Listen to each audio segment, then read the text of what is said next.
Hello. Welcome. My name is Franklin Sermons. I'm the director of the Pérez Art Museum, Miami, and ecstatic to see you all here today, and looking forward to this incredible cast we have of scholars and of voices and ideas, and really looking forward to this. It's been incredible having the exhibition here. John Dunkley has been a force for us, and I think is one of the kind of exhibitions that we think about here on a continual basis. It has elements of what I think are important for everything that we do as an international contemporary art museum, and most especially one that is located here in Miami. You know, to think of the geography from which we stand, and to think about the lens that we choose to speak from, you know, a Miami lens. So an artist like John Dunkley fits so squarely into that conversation. I want to point out that the Dunkley family is here. We have Tina Dunkley from Atlanta. Just please, and thank you. And the Cunningham family as well. Thank you. It is a real honor and treat to have you guys here. I want to thank Anita. I want to thank Adrian Chadwick. I want to thank Anita Bram for coordinating us here today. And just a few quick words before getting out of the way. This exhibition considers the institution as part of a global dialogue, as I mentioned. John Dunkley is a critical figure of Jamaican art history and of world art history, and we are honored to foster his legacy, share his work with new audiences, and facilitate and publish new scholarship on his life and work that helps to establish his place in an increasingly polyvocal global conversation. Today's panel will explore the artist's objects as well as his approach through a range of lenses, including global and Caribbean art historical perspectives, the Jamaican cultural context, and the shifting reception of the work of self-taught artists within galleries and museums. And I have to stop there and even thinking about, you know, that question of self-taught. What is self-taught? I mean, we kind of throw it around in different ways. We're talking about someone who grew up making things, someone who was a barber, someone who used his hands in a vocational way. So the concept, I think, of self-taught, as you know, we'll hear about today, is very tenuous in many ways. And I think a lot of what we try to do is think about that conversation. It's a conversation that has a lot to do with permission, a lot to do with cultural permission. And Dunkley, as these works attest, sort of could play between all of those worlds. We sincerely thank and recognize Dr. David Boxer, who passed away the week of the exhibition's opening. While he's no longer with us today, he is here in spirit.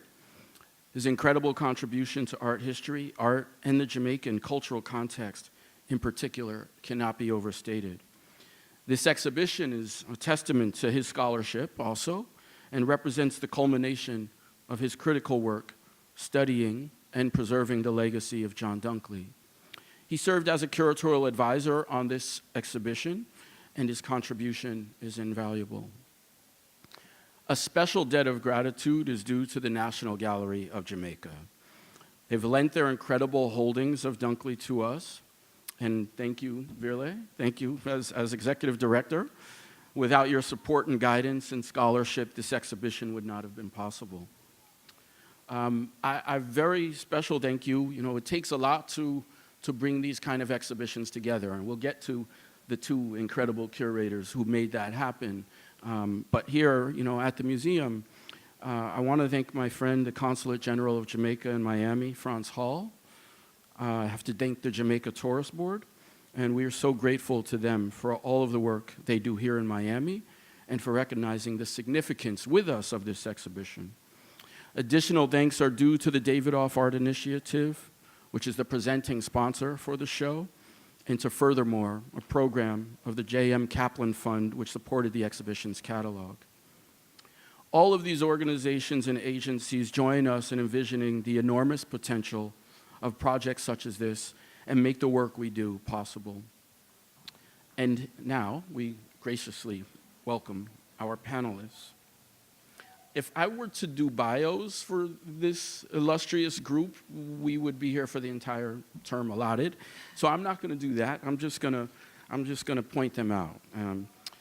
Thomas J. Lax, my friend, Associate Curator of Media and Performance Art at the Museum of Modern Art.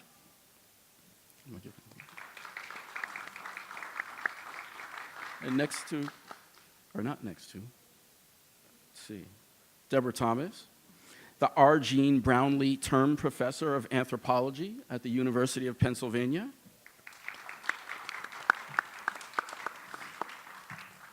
David Scott, President of Small Axe Incorporated, Director of the Small Axe Project, and Editor of Small Axe. Thank you.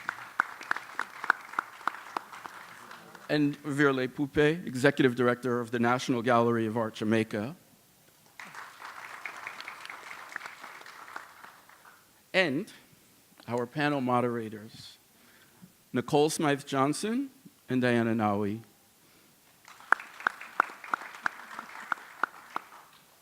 I like to never say never, and I like to think that permanence is an idea that we get to play with a little bit. We look at it with the idea that it can still be molded. So I was going to say this might be the last time that I would publicly introduce Diana Nawi, but I'm not going to say that because I have faith, and I know that it will happen again. It has been an incredible honor to work with you. I might not be here without you and your guidance and conversation way before this happened. I'm very happy for your friendship and for being a colleague whose work I look forward to with every moment, for opening my eyes the way that you open the eyes of our audiences, and for just being an absolutely phenomenal curator.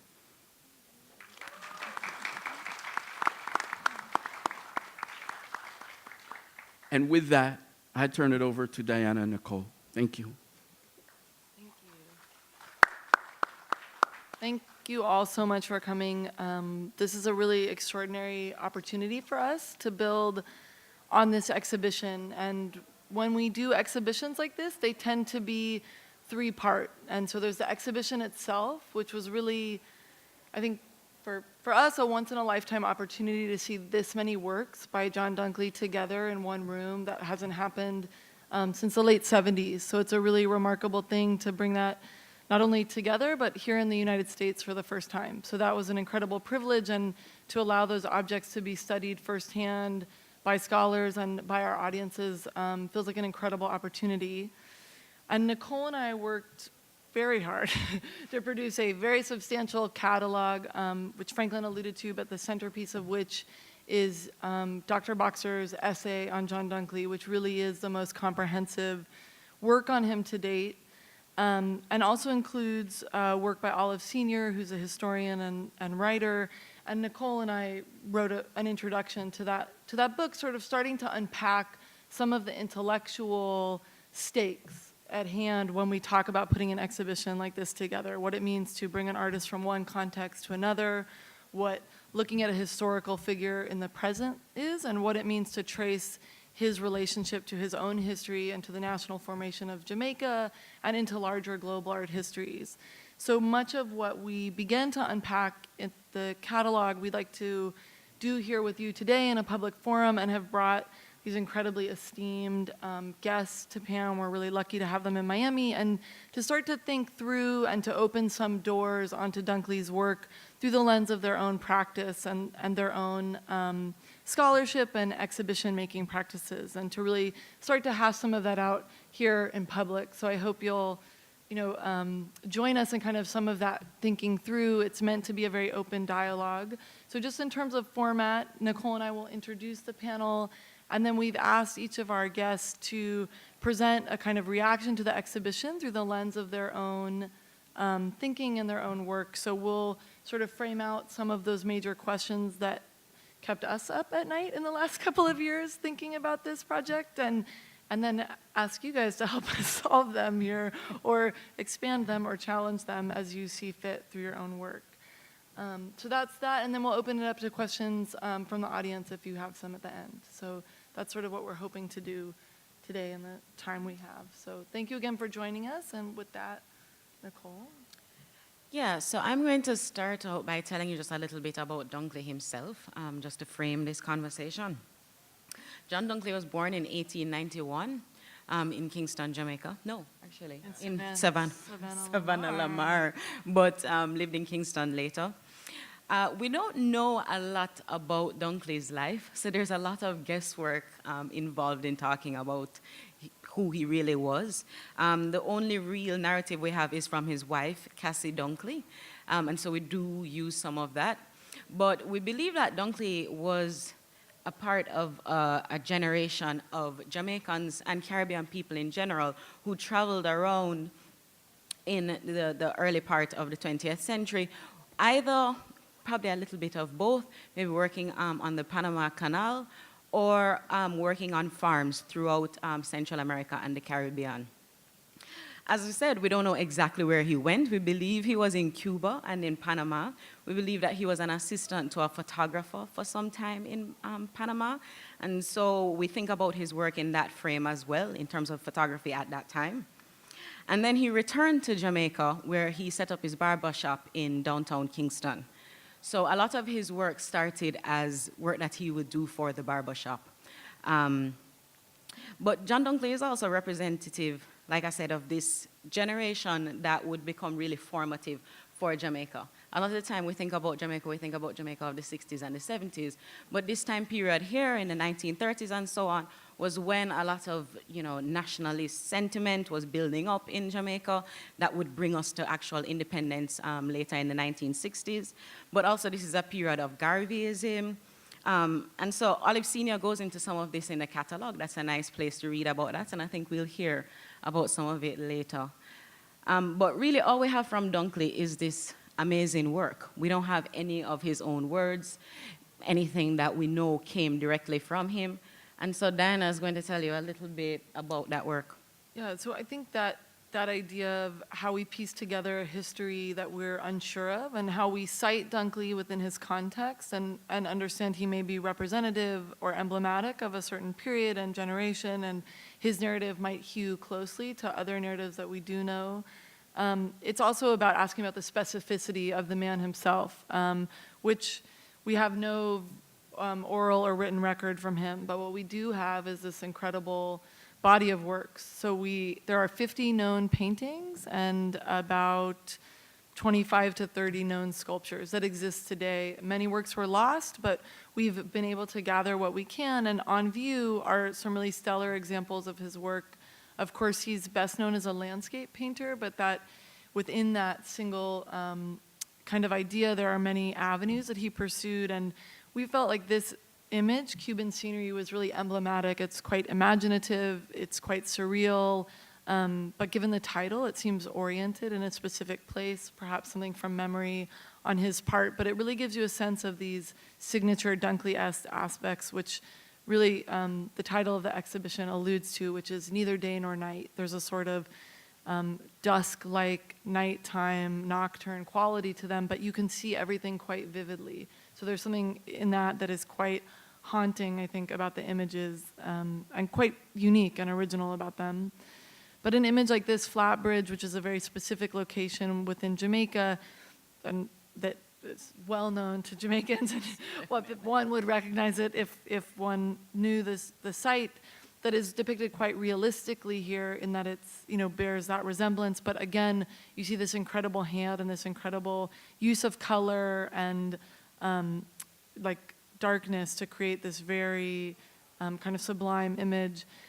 And then these other images that are quite imaginative images of the homestead, these kind of rural sites, and this sun moon that we see in the upper right-hand corner of the painting. But a huge genre of Dunkley was this sort of kind of rural escapist fantasies. I think we'll hear a bit more about this work from Virle. And then he also worked in sculpture, but these are political allegories. So this is related to US imperialism within Jamaica and the seizure of land there during World War II. But Dunkley was, we talked about this term self-taught, this idea of an outsider artist, but Dunkley was very much a man of his time, and his work really reflects very specific political, social, and global experiences that he was part of or would have been kind of privy to. And he also created these incredibly intimate works. So this is one of his most iconic paintings called Back to Nature, and it's a double-lobed grave, purportedly, for him and his wife. And it's this incredibly strange image, but something that feels, quite close to his heart, literally and metaphorically. But this idea of an artist working within particularly the genre of landscape, but to explore all these different ways we might use and think about landscape as a metaphor or a symbol. So that's a lot of the work, and the work is quite mysterious, I think, and there's a lot of opacity, and that's something I think we'll talk about a little bit today. But a lot of Dr. Boxer's scholarship focus specifically on reading through these paintings, on iconography, on unpacking them bit by bit, and really connecting them to Dunkley's life, place, and also to a larger Western art history. And so what we wanted to do today was talk a little bit more broadly, moving away from the work and towards some of the questions about what Dunkley represents, what Dunkley might mean in a global art history. So do you want to talk a little bit about maybe some of that we want to frame out today? Yeah, I think that in the discussion, some of this would come up. This is why we brought together the panel in the way that we have. I think that David Scott and Deborah Thomas in particular, we were thinking about, in Jamaica, John Dunkley is very central to our art historical canon. This is not somebody who is being discovered or who is unknown. This is somebody who any school child would have encountered his work in learning about art in Jamaica. So there's this very kind of stable way that we talk about Dunkley. And part of what we wanted to do with the exhibition was to open up other possibilities. So bringing thinkers like Deborah and David to give us a kind of more, looking at the kind of cultural moment that Dunkley was operating in, looking at his significance within the national narrative, also thinking about ways in which we've written the narrative around particular figures, the Manleys, for example, and how somebody like Dunkley might be an opportunity to add some complexity or nuance to that reading. So we were thinking about some of that. And then, do you want to talk about the other panelists? So I think Thomas, we have talked a lot about, Thomas did a really beautiful show, like 4 years ago now, in New York that traveled actually here to NSU in Fort Lauderdale. And it was this really wonderful exhibition that brought together what we consider outsider artists and contemporary artists to think about the role that the American South plays in the imagination. And so he was really somebody that we have been a little bit in touch with, and I referred to your catalog a lot in thinking about what it means to bring somebody from another context.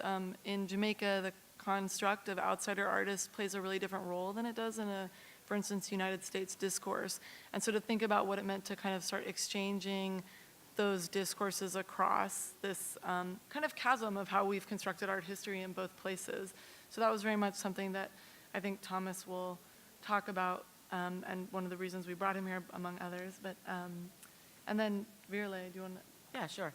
And then for Dr. Poupé here, Virle is one of these people who really knows from the inside about Dunkley, about the kind of art historical background, and who's also responding to a lot of the work that Dr. Boxer did that was really about setting the canon, really evolving that story and getting it down.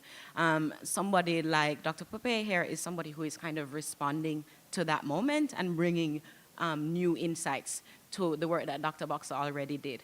So we're thinking that everybody here together, we can get a really interesting conversation going. Anything else, Dan? No? All right. I think, Virle, do you want to start? I think you have, I mean, some really brilliant research on Dunkley yourself that I think will be great to hear, but also to talk about how you responded to some of that early formation of the Jamaican national canon in terms of art history. So with that, we will So turn host over down to you. How do I do this? You can just Yes. click this. Oh, is there a click? All right. Yeah. Thank you. Right. Well, there are three things I want to comment on. One is the exhibition itself and the curatorial approach that was taken, which I think is very important in terms of the moment that we're at. The second thing is Dunkley and art historical narration as it has appeared in Jamaica and the moment we're at with that. So that will focus a little bit more perhaps on the catalogue than on the exhibition itself. And then finally, I just want to bring in one element which perhaps has not gotten that much attention, which is that Dunkley was part of an artistic community in Jamaica. You know, he was friends with artists. I mean, he was part of a community. You know, so where does he fit in the local context? I should say, first of all, well, I had the opportunity, I didn't come to the opening, but I had the opportunity to see the exhibition a couple of weeks ago. And I must say that I was really blown away by it. I mean, it is such a rich, immersive experience. And, you know, for us, I mean, being us meaning the National Gallery and the artistic community in Jamaica, this is really a historic occasion. In fact, this is the first time since 1976 that a large group of Dunkley's work is exhibited together, you know, and it probably will not happen again in my lifetime, you know, but, you know, it is really important for that to happen. I should tell you that several of the works that we have lent to this exhibition are on our no-loan list. I mean, not to be lent on any occasion to anyone. Well, they're here, you know, so we did recognize the importance of this exhibition and the need to really share these works in this context. I'm very excited with what Diana and Nicole have done with moving beyond context, with moving beyond this thing of artists being represented in a way that is overdetermined by context. Because it could have been John Dunkley and his worlds. You know, we have had Isaac Mendes Belisario and his worlds, we had Francesco Oyer and his worlds, you know, and I think it's very important that it is John Dunkley and his art. Right? And I think that is a major step for how artists from the Caribbean are represented, both in terms of publication and also in terms of the museum representation of their work. So I'm really very excited about that and very happy that that has happened. Circling back to the catalogue now, you know, there are a lot of the narration of Caribbean art histories. It's a very political and very emotionally charged subject, so it can be very difficult to talk about, but we have to talk about it nonetheless, right? And the fact, for instance, that Dr. Boxer just recently passed away makes it a little bit harder to talk about that. But I do want to preface it by saying that I myself, as an art historian, have been part of a major transformation in terms of how the stories of Caribbean art have been told. And I think this exhibition, again, makes an important contribution to that. The catalogue, perhaps, is a little bit more ambivalent in that regard, in terms of where it stands. And one of the revolutionary things about art historical narration as it appeared in Jamaica in the 1970s and 80s is really that it was there to challenge the dominant narratives of the West, but it was also fraught in a lot of contradictions, that it also sought to replicate this narrative with a national narrative that could then be reinserted in that context. You know, so there's a lot of tension and contradiction there. You know, there was a strong desire to create national canons, and that replicates itself throughout the Caribbean. And in Jamaica, a very peculiar side of that was also that creation of a canon was very much collector-driven, was very much driven by a core of private collectors, of which David Boxer, of course, was one. So the decisions that were made and the values that were ascribed to things were very much dealt with from that perspective, from the perspective of collecting. You know, so Dunkley in particular, I cannot think of any artist in Jamaica where the scholarship has revolved so much around connoisseurship, you know, in terms of, for instance, the dating and all of that. I mean, you know, it's so steeped in that. But that, again, I mean, is a very ambivalent thing in the present context. So I was very struck by David Boxer's essay, which is his last contribution to the scholarship of Jamaican and Caribbean art, and also about how I felt he was attempting to reposition his own discourse in that. Because years ago, when he coined the term intuitive as a way to describe self-taught popular artists, I mean, that notion revolved so much around the idea of an innocent eye, you know, of artists who were essentially self-driven, self-generated, but it also had a lot of contradictions, again, because the notion of the intuitives was also so tied to patronage and you know, and the artist being a creation of their patrons to some extent. You know, so what I find very interesting now is that with his essay, he basically goes to the other extreme and you know, just inserts Dunkley in a set of art historical genealogies, some of which I have found quite surprising. You know, I did not expect to hear about Michelangelo or Goya. I expected to hear other things. In fact, I expected to hear about Samuel Palmer, or you know, whose work actually resonates a lot, and I strongly suspect that Dunkley would have been aware of that. This is another Dunkley work, and again, you can see the resonances right there with Palmer's work. Another example by Dunkley, and then again, you know, where you can see clearly there is a connection of some sort here.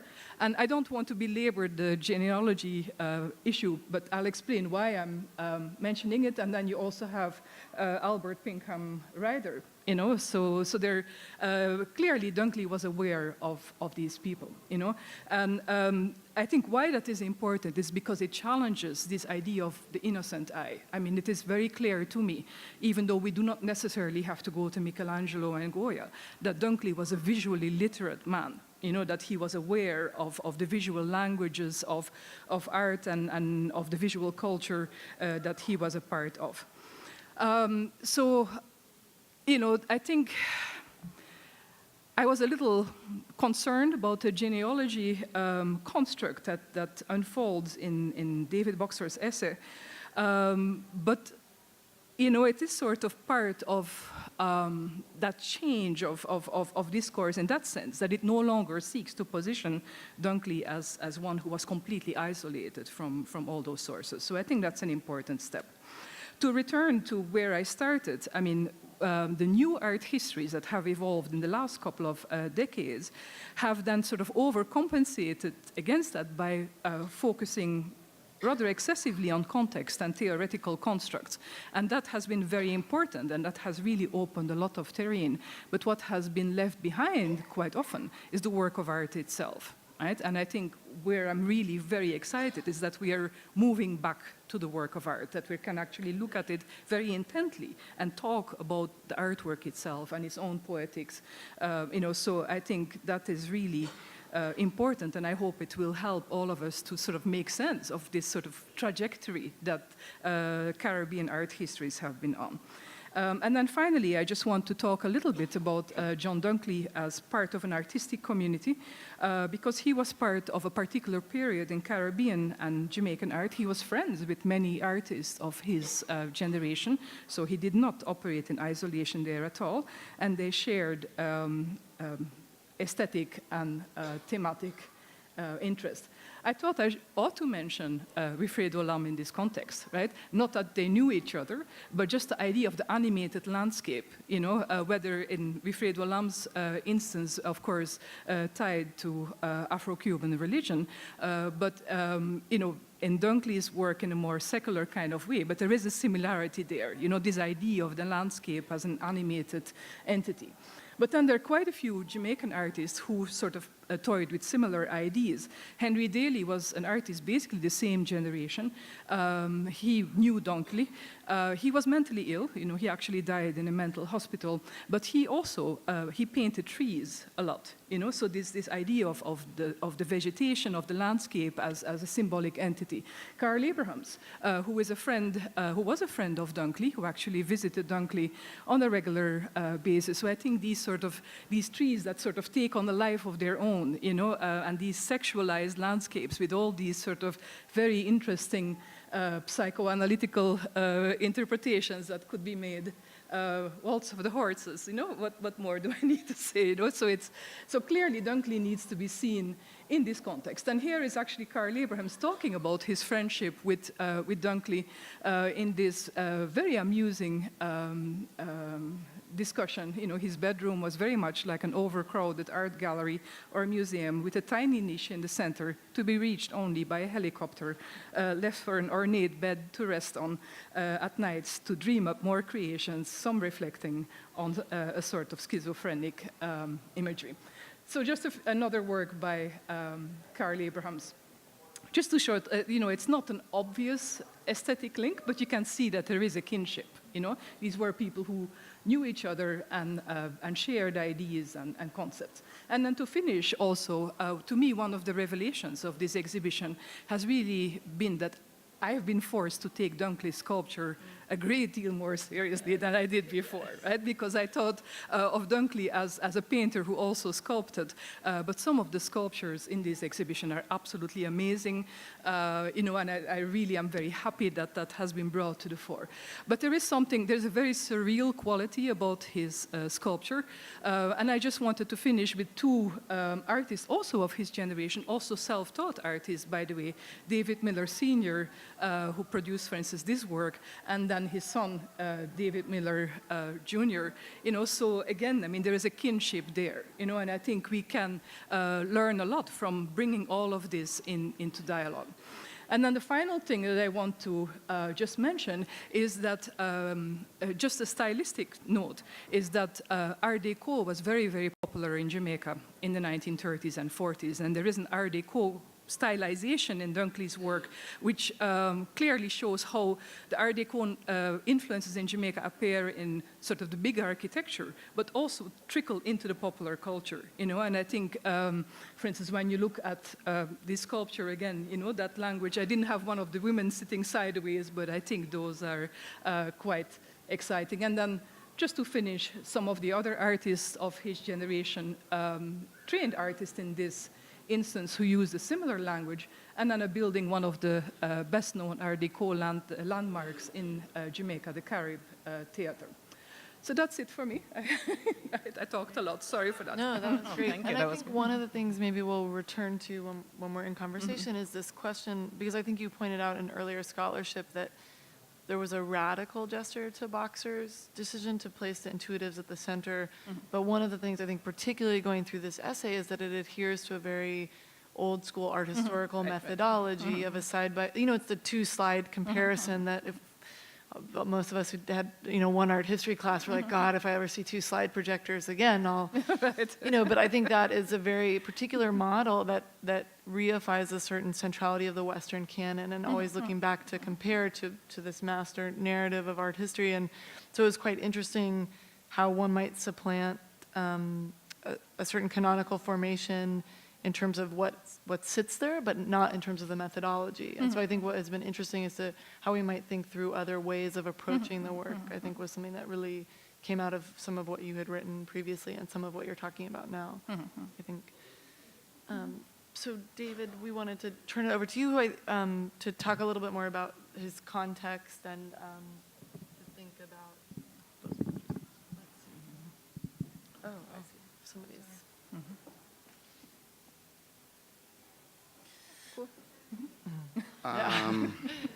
Thank you. Yeah. Thank you very much, Diana and Nicole, for having me here. And it's like really, it's an amazing sort of exhibition experience. as a Jamaican growing up in a particular time, there is one Dunkley image that you've seen, the one with the rabbit at the bottom of the banana tree. I think Banana it's a plantation, banana yes. plantation. And that's virtually the only Dunkley that would have been omnipresent for someone like myself growing up. So walking into that space around the corner and being surrounded by these Dunkley pieces and seeing them live, as it were, it was a really quite animating experience for me. And as I said to Diana when we talked about this, the prospect of this little gathering, an exhibition like this on Dunkley is enormously important as a kind of occasion on which to rethink the story of the national modern that we have grown up with in the last half century of Jamaican cultural and political history.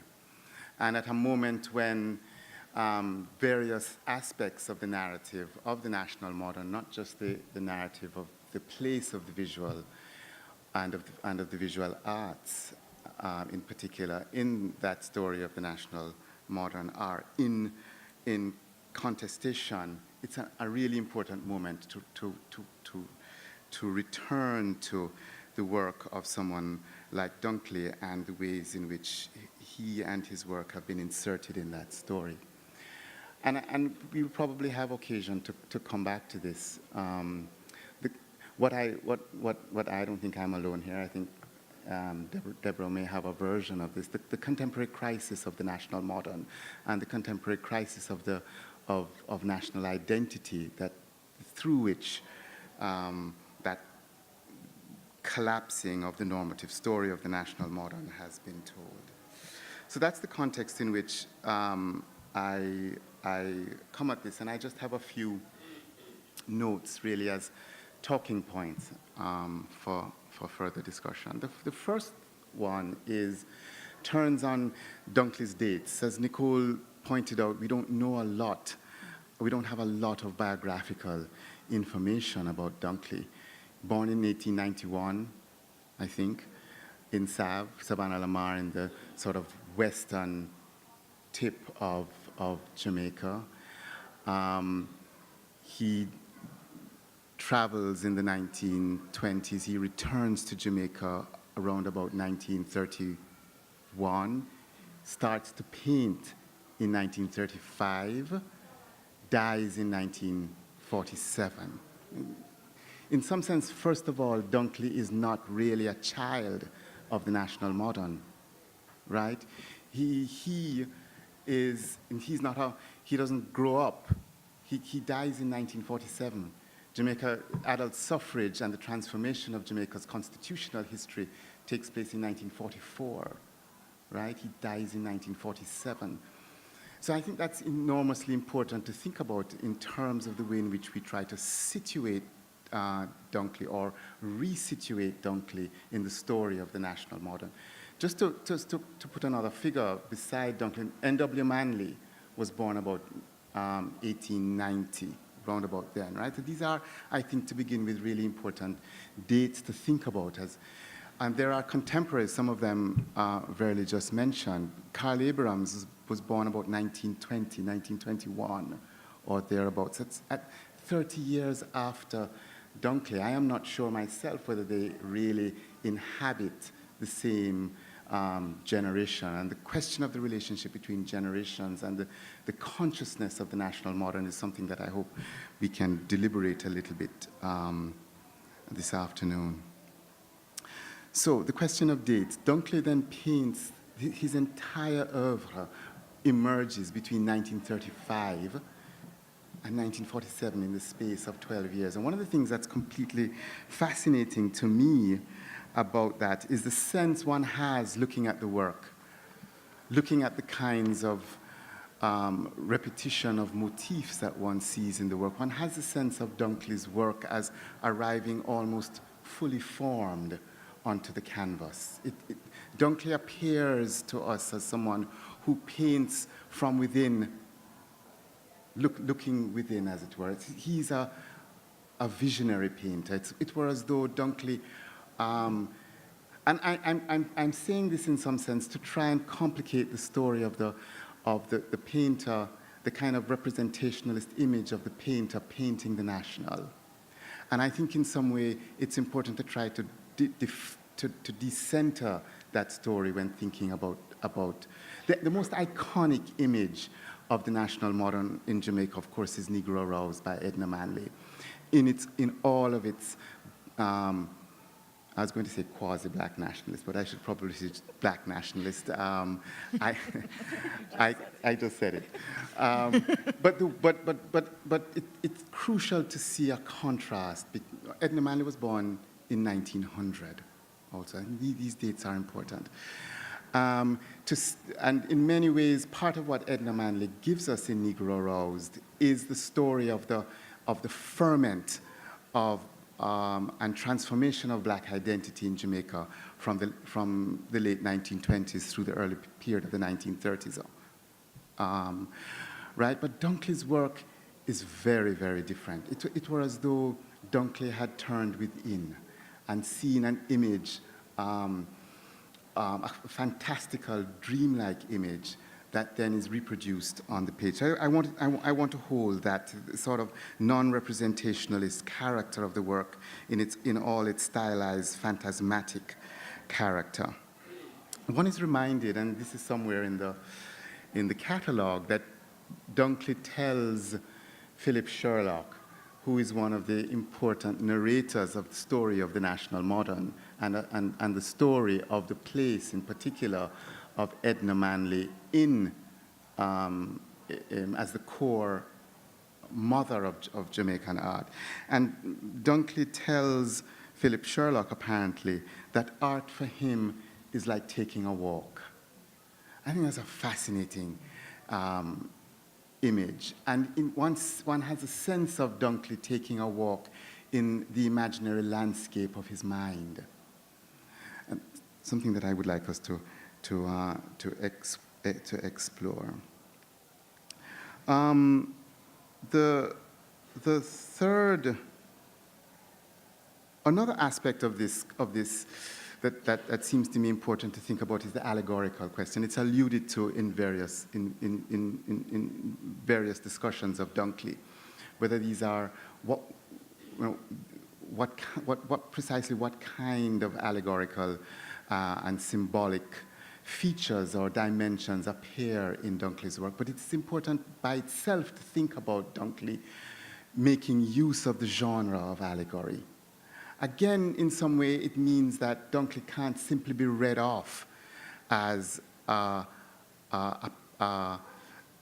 painter that belongs to the conventional story of the national modern. And I wonder, and so I appreciate both Nicole and Diana's idea that Dunkley belongs to his time. But one of the things I want us to think about is whether or not, in some sense, Dunkley belongs outside of the national time of his time. And how we think about time and the idea of the nation, right, which is in some sense in a period of very, very uncertain gestation in the moment when Dunkley starts to work, and the time of Dunkley's own imagination. And this also similarly raises the question of Dunkley's relationship to not just the question of the national, but relatedly to the question of the modern. It seems to me that Dunkley's work lies somewhat askew to the story of the emergence of a kind of high modernist sensibility that is being encouraged in Jamaica in the 1930s in some of the gatherings that Verley is pointing to. Importantly, so Verley alludes to the community that Dunkley is intersecting with, right? And it's a community that is becoming increasingly organized, in particular around Edna Manley and the Junior Center around the Institute of Jamaica. Dunkley is not part of that crowd in an organized way. Carl Abrams was part of that crowd. David Pottinger was part of that crowd. But Molesworth, the important English director of the Institute, who takes over from the very racist Frank Condell of the earlier period, who, quote, discovers John Dunkley, recognizes immediately that there's something about Dunkley's work that is not going to sit straightforwardly inside of the inside of the junior center, which is where, in many ways, the ideas, the incipient ideas of a national modern are being cultivated, very deliberately cultivated by Edna Manley. I mentioned David Pottinger, and I think David Pottinger is a fascinating artist to think Dunkley alongside of, because again, quote, untaught or intuitive. And I particularly like that. I'm perhaps one of the few who like that idea of David Boxer's, that the idea of the intuitive, with all the concepts don't come without baggage, and I think that this is a concept that has a lot of baggage, but a lot of baggage that one can productively massage and work with and tear apart and reconstruct. But one of the interesting things about David Pottinger, set alongside John Dunkley, is the ways in which a kind of allegorical painterliness is used to evoke an urban landscape in the case of Pottinger, as opposed to a rural landscape. These are, I mean, Pottinger's, besides recognizing Flatbridge in John Dunkley's work, the landscape is in many ways very un-Jamaican. And in many ways, the Kingston that emerges, although one recognizes the peanut vendor or the ice seller in David Pottinger, there's a sense in which there's an unreality to the Kingston that emerges in Pottinger and the rural in Dunkley. And that brings me finally to this image. Seeing this image was the first time that I have ever seen this work of Dunkley's. And when I turned the page in the catalog and came across this image, I was startled. The Good Shepherd. And it is allegedly an image of Sir Alexander Bustamante. And of course, it looks nothing like Sir Alexander Bustamante. And it's allegedly, on I think, David Boxer's dating, it's roughly 1938, 1939. So it's painted, apparently, in the middle of the upheavals of 1938. There is in this image no sign of upheaval, right? It is an image of the shepherd with his sheep. And it is an image of Alexander Bustamante that doesn't participate in the nationalist narrative of Alexander Bustamante, the wild demagogue, right? Organizing instrumentally Jamaican people for his own cynical purposes. There is no trace of cynicism in this painting, right? It is an image in which the shepherd is bent intently, concernedly, appreciatively toward the sheep that come to him, not him to them, right? There is in the painting an astonishing kind of emotional intelligence that the painter, Dunkley, allows Alexander Bustamante to inhabit. In the nationalist story of Alexander Bustamante, as you all know, he's a character full of a kind of militant defiance, but a completely instrumentalized character. And Dunkley allows us to contemplate the prospects of an Alexander Bustamante that is not part, that can't be reduced to that story. There's something else about it. There's something else that's involved in the passional feeling, that that is involved in this painting, a sense of receptivity that is not straightforwardly instrumental. So I want to stop here, and we can return to some of these issues as we go through the panel. But it seems to me that this is an occasion, really, to across the question of genre, across the question of gender, across the question of the idea of the modern, across the question of the categories through which the nationalist story is narrated, to undermine the normative constructs and the normative sensibilities and the normative image of ourselves that emerge in that story. So thank you guys once again for this. It's just amazing. Yes. The hand is clenched. The hand is clenched, yes. Yes, but it is clenched, but note it's not clenched in a militant way, right? And the sheep come to the hand.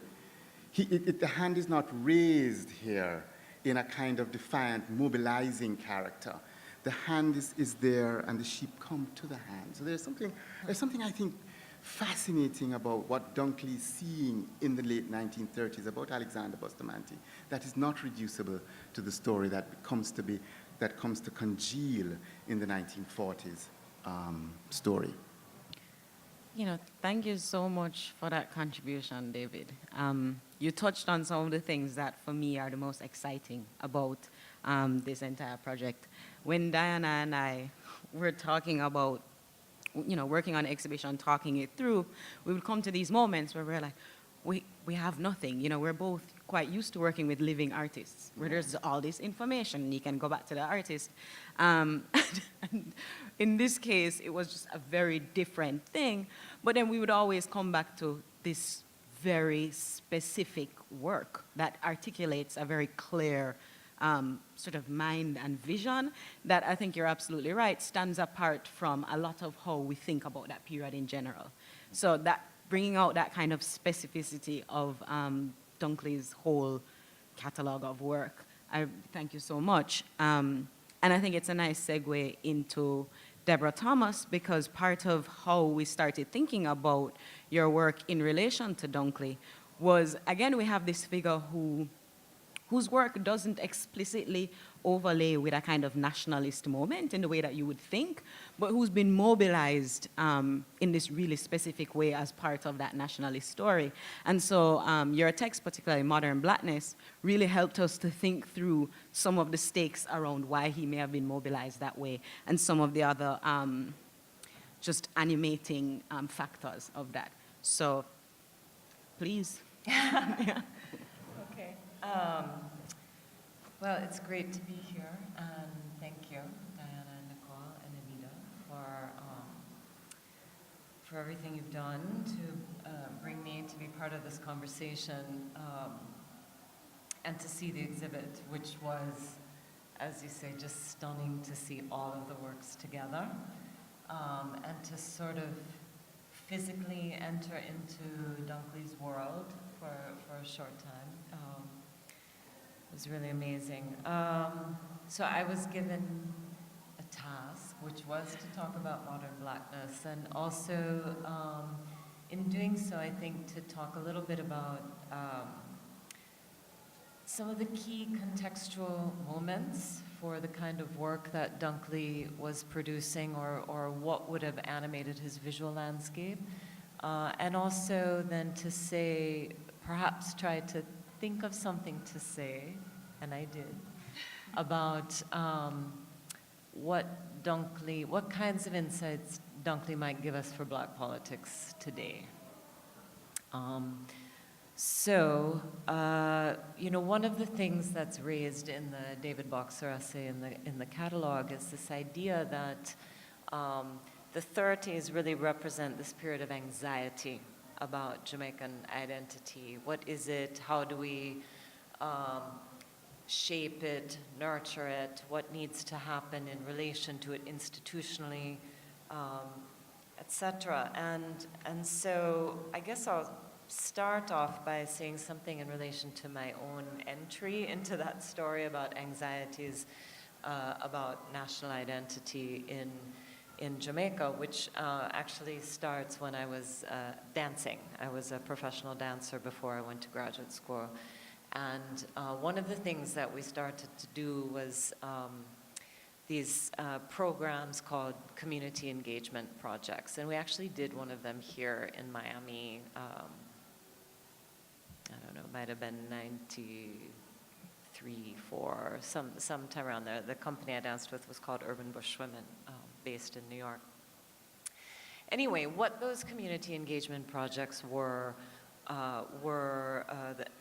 working with different grassroots organizations at their invitation in order to achieve some other kind of goal that they have defined, right? So using the performing arts, music, dance, spoken word, et cetera, as tools for other kinds of social change, critical consciousness raising, literacy, whatever it is that people wanted to do, we would try to work with them using the arts in order to achieve that. And for many of us, that was a really phenomenal process to go through collaboratively with people who did not necessarily identify themselves as arts organizations, and really led me personally to think about, all right, this kind of action that we're doing at a grassroots level, what would happen if it's scaled up? What does this look like at the level of the national? And in Jamaica, artists, theater artists, dancers were very central to the anti-colonial project.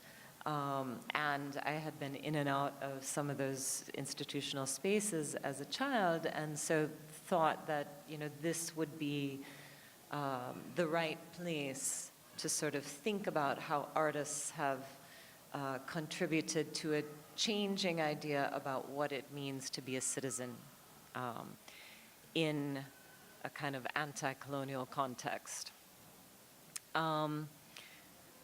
The mic just changed. You can still hear me, right? And it's not quite as echoey anymore. Okay, good, because that was freaking me out.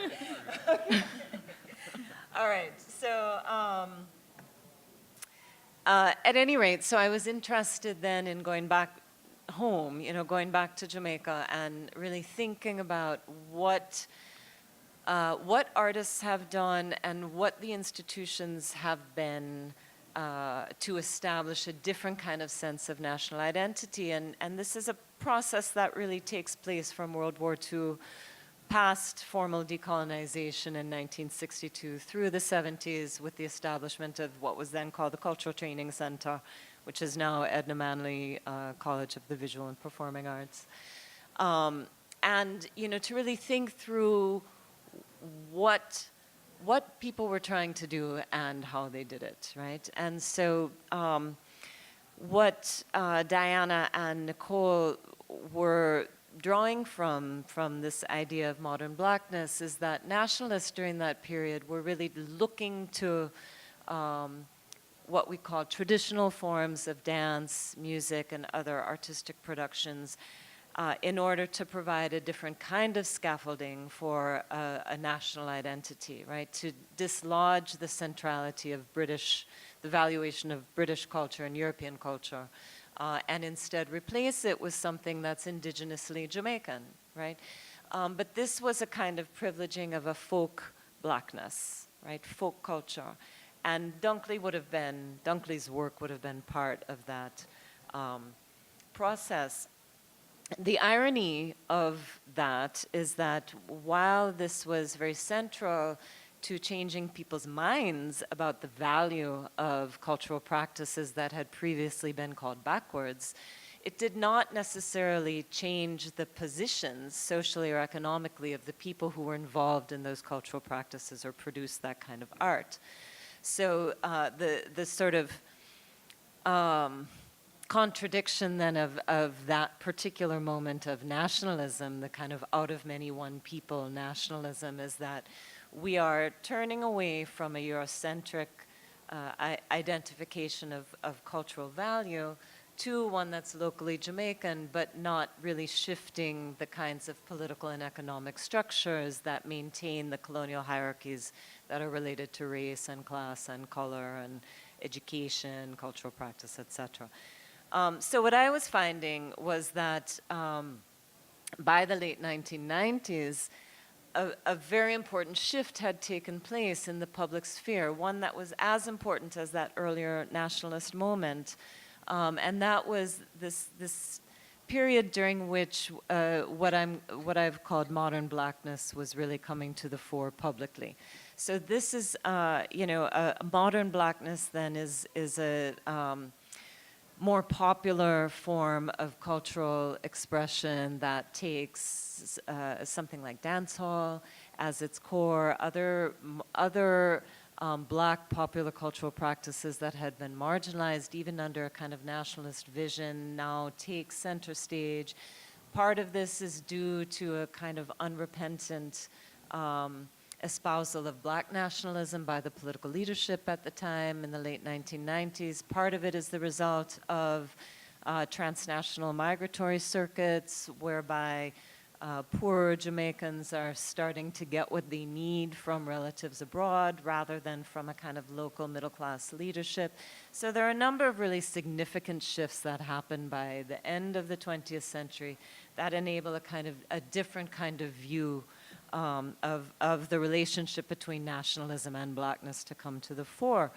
And I guess what's important about Dunkley in this story is that I think we can look back and say that the kinds of shifts that we're seeing in the late 90s that produce what many experience as a really cataclysmic change culturally in the public sphere by the late 1990s, actually a very similar paradigmatic shift is going on in the 30s. And this is what would have been the kind of foundation for the visual landscape that Dunkley is imagining. So let me just say a few things about what's important about that period. So the late 19th century moving into the early 20th century. Okay, good. So one of the major shifts that's happening late 19th century, early 20th century is really the emergence of the United States on the political and economic stage throughout Latin America and the Caribbean, right? So with the US intervention in the Cuban War for Independence at the end of the 19th century, and then its acquisition of Puerto Rico, Guam, the Philippines, really becomes an external imperial power rather than just a Western expansionist power, right? So the US presence throughout the region, but in Jamaica in particular, through the United Fruit Company, becomes something that's just more and more public, in both good and perhaps negative ways. And this is something that, as we move forward in the 20th century, it grows with, for example, during World War II, the Bases for Destroyers Act, through which the UK leases sections of land in Trinidad, in Jamaica, elsewhere in the British West Indies for military bases for the US. Continues also with an emergent interest on the part of the United States in the bauxite industry, which again grows after World War II in Jamaica. And eventually also leads to US interference in the trade union movement during the 1950s and really all the way through to the 70s in Jamaica. So what's happening at a period when Britain is really retreating from the British West Indies is that the US is really coming on with kind of a force. So in some ways this develops into a kind of negotiating of imperialisms among ordinary Jamaicans. The other thing that it prompts is an incredible period of migration. And Olive Sr. talks a little bit about this in the catalog, but really from 1870 really through to the Great Depression, we see massive movement of primarily men overseas to work in sugarcane plantations in Cuba and the Dominican Republic, bananas in Costa Rica and elsewhere, to Panama for the construction of the canal, to the southern US. You know, a lot of movement in and around these spaces regionally where they come to encounter others like themselves and broaden really the space of their imagination into, you know, what's possible, what's happening, what the commonalities are of workers throughout the region. And the numbers of this, for this are so great that really at any given moment during that period of time, up to a quarter of the working age male population would have been off the island. Right? So this has an impact not only on what's happening in Jamaica in terms of an absence of working age men, but also for the women who are left behind. They insert themselves in different ways into other segments of the labor market as men are leaving. So it also pushes different kinds of gender shifts.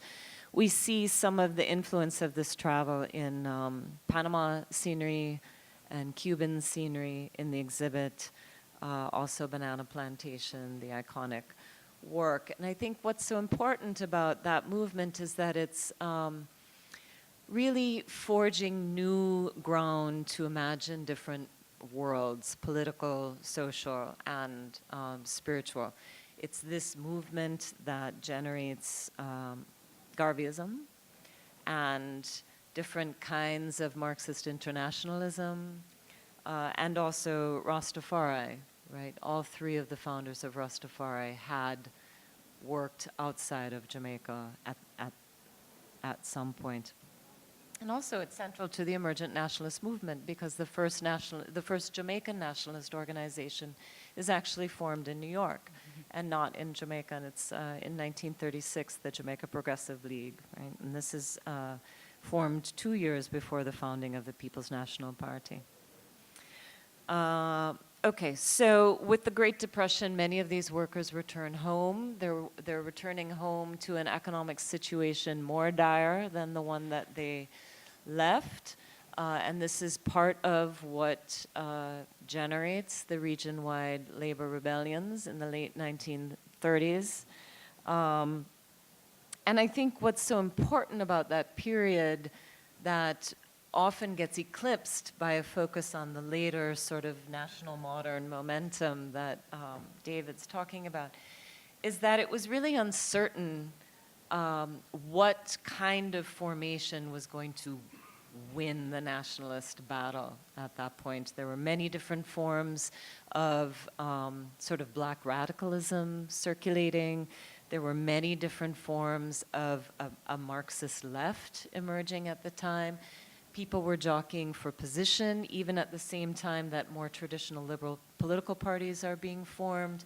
Alliances are being made and broken among all of these organizations. So it was really a period of time that, you know, politically things were a little bit up for grabs. And I think that's what we see in some ways so beautifully reflected in Dunkley's work. As David is saying, especially in relation to the Alexander Bustamante painting. Okay, so I just want to talk a little bit about Mountain Edge, which is the painting that you're seeing behind me. And David Boxer touches briefly on this painting in the catalog, writing that Dunkley was an admirer of Marcus Garvey and his Pan-Africanism. What David Boxer had said in the catalog about Mountain Edge is that it, quote, links Africa to the New World. It's the bridge, right? That links Africa to the New World of Rastafari, of Garvey and Rastafarianism. And Olive Sr. also talks about the influence of Pan-Africanism on Dunkley, but I want to just stress it a little bit more than they do, because as David mentioned, during the 1930s, the two principal influences on black working class Jamaicans would be Alexander Bustamante in the role that he played in the workers' rebellions, and some mixture of Rastafari and Garvey. And these forms, and especially the latter, really provided ordinary people with a different vision of what the future might look like in Jamaica.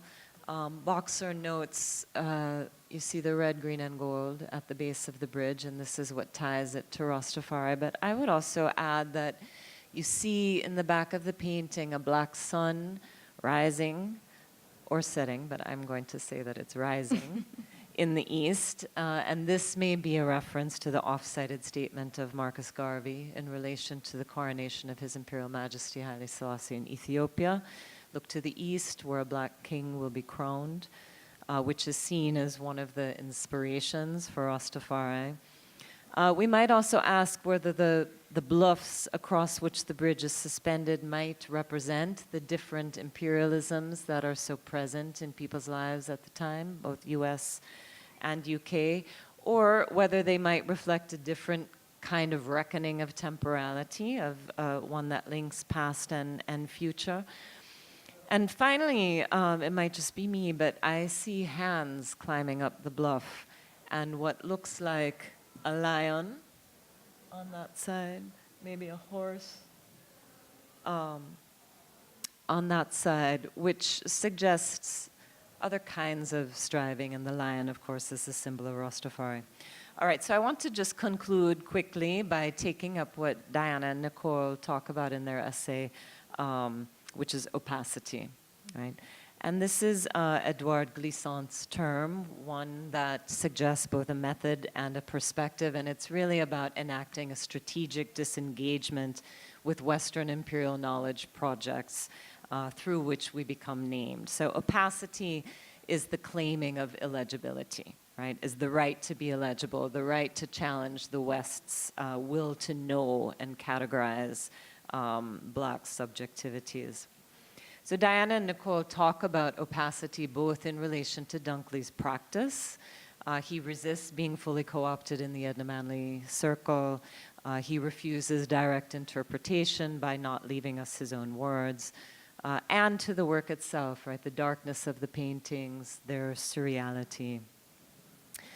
So I want to suggest that this kind of opacity that we see in Dunkley's paintings is a kind of early instantiation of what a number of black feminist scholars are currently thinking through the language of refusal, right? And refusal then being a practice that focuses on the creative and unpredictable ways that black subjects are, in Tina Camp's words, refusing the terms of negation and dispossession that typify their worlds and reduce lives to pathology. Right? So it's important, I think, to understand this kind of refusal in terms of a kind of black futurity it brings into view, because it means really attending to the everyday, attending to ordinary lives, generating an embodied assessment of the visual field through a consideration of other sensual orientations to it, like sound and touch. And you know, this kind of opacity or insistence on opacity, or a kind of practice of refusal, is not a spectacular revolution politically, socially, even spiritually, but instead it's a respect for the everyday strategies of ordinary people, opportunities taken and missed, the boredom or excitement of moments in a duration. And for me, this is, I think, the real value of the archive that we're creating in that vein today, and that Dunkley gives us for that period of uncertainty and fervor in the 1930s. I'll end with that. I think that you really touched on one of the central things we wanted to unpack, or that we noticed as we were going through looking at the writing from his time, the primary source documents from the Gleaner, into, you know, a 60s, 70s, 80s, 90s reading of him, which sort of he transformed from this outsider artist, right? This sort of way that we conceptualize these self-taught artists as existing in a no space, no context, interior, right? And so this use of the word visionary, because the works are so visionary, but one of the things that we really sought to do was to ground him. And that was why we brought in particularly Olive Sr. was to think about that question, because this question of where he sits in relationship to his own moment, it is someone with a clearly rich interior life, and in this act of opacity, in these acts of refusal, but also someone totally engaged and participating in and very close to the center of power of his moment. And so I think that duality, or that seeming contradiction that shifted with the way in which he was sort of instrumentalized alongside a artistic narrative that came up with the nationalist identity, I think was quite interesting. And I think you really touched on a lot of that, but that end idea of the interior space. And we even talk about that like with the home and the barber shop in the essay, I think, as well, like how that space was also like a fully realized universe. And I think, Thomas, one of the things you took up in your catalog essay so beautifully was the creation of Black space, like the articulation, the imagination, the inhabitation of that, and how when we do away with the visions between insider, outsider, self-taught, regionalism, all these questions, and we start to think more along the lines of how is the art operating in the world, that became the central question. Like, what is its place in the world, and how is it imagining its own world? So I think that was a nice kind of way to start thinking about some of what you might. Thank you, Diana. It's a fantastic alley-oop to many of the ideas that I'm going to be talking about today. And I feel very lucky and humbled to come after these 5 fantastic speakers, and also very grateful to all of you guys for sticking around for the last person. You know, that's wonderful of you guys to be here. Thank you to Franklin and Adrian and Anita for the invitation to be here. I'm going to read, but you know, I'll be here, and I'll interrupt myself. And you know, if you want to interrupt me, you're welcome to do so as well. Can you guys hear me? Okay? Yeah. Okay. So this talk is called Decorative Screens. How do we describe things that don't quite fit? They're a kind of screen onto which we project our own stories. Because they're not part of any one story, ironically, they seem close to so many stories. But our belief that we can pin them down is itself part of their illusion. This picture, painted by John Dunkley and on view just around the corner, is one such thing that doesn't fit. For starters, as the very helpful object label says, its palette is bright, unlike the melancholic hues of brown, green, and black of the other pictures. It's not part of the kind of logic of opacity that you set out. To boot, as can be gleaned from its thin wood frame, not the one on the outside, but the interior frame, it wasn't made to exist autonomously. It's not something that you can pick up and bring with you to a gallery, but rather was part of a decorative screen, as the title indicates, in Dunkley's barbershop. Dunkley opened his shop after returning home to Jamaica from Panama in 1931 at the height of the Great Depression. It was located on 87 Princess Street, which we saw earlier, in a mostly black section of working-class Kingston. Dunkley worked there 6 days a week in a small room with one cutting chair and seating for those waiting. Dunkley's son, Pascal, describes in Dr. Boxer's essay that the shop was decorated with pictures cut out from magazines, many of Boxer's. It also included his own paintings, which he would install as they would continuously be reimagined and refabricated, often with large sections of white that he had blocked out from previous iterations of the paint. Behind this public area, a small screen separated Dunkley's business from his studio, where he would make his paintings and sculptures. This picture is one panel from that screen, only 2 of which survive. In the back of his one-story building, Dunkley kept a plot of land where he raised small animals and birds and planted vegetables, a pastoral life in the middle of the city. It's not only the painting's color and its materiality that make it different from the rest, it's its composition and its relationship to the outside world that are noticeably distinct. As you sit or stand in the galleries, all of the other works that appear take the natural world, which are shown through animals, leafy greens, hanging plants, And they juxtapose the natural world with the built environment by placing you, the viewer, at their interface. So there are recurring images of wooden fences, brick walls, in nearly all the paintings, these kinds of signs and symbols for the space between different kinds of locations, inside and outside. And this leaves you as a viewer someplace between the orderly paths and rows of the plantations and the homesteads that we peer into on the one hand, and the wild space to which our back seems to be turned on the other. Belonging to neither, which should you turn to?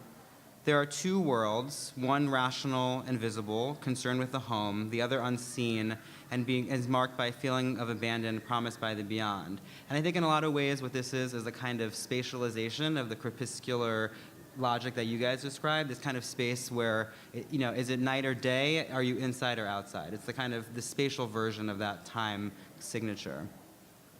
And in many ways that space invokes a sense of time because one doesn't know if one is looking at the future or looking at the past, and where you're situated within that kind of temporal sweep and narrative of progress, and which of those ideas actually holds out a sense of promise to you.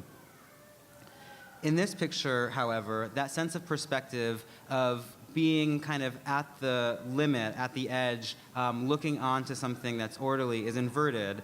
And here, it's as if you're looking from inside the space of the homestead or inside the space of the orderly home, and made actually inside the shop directly.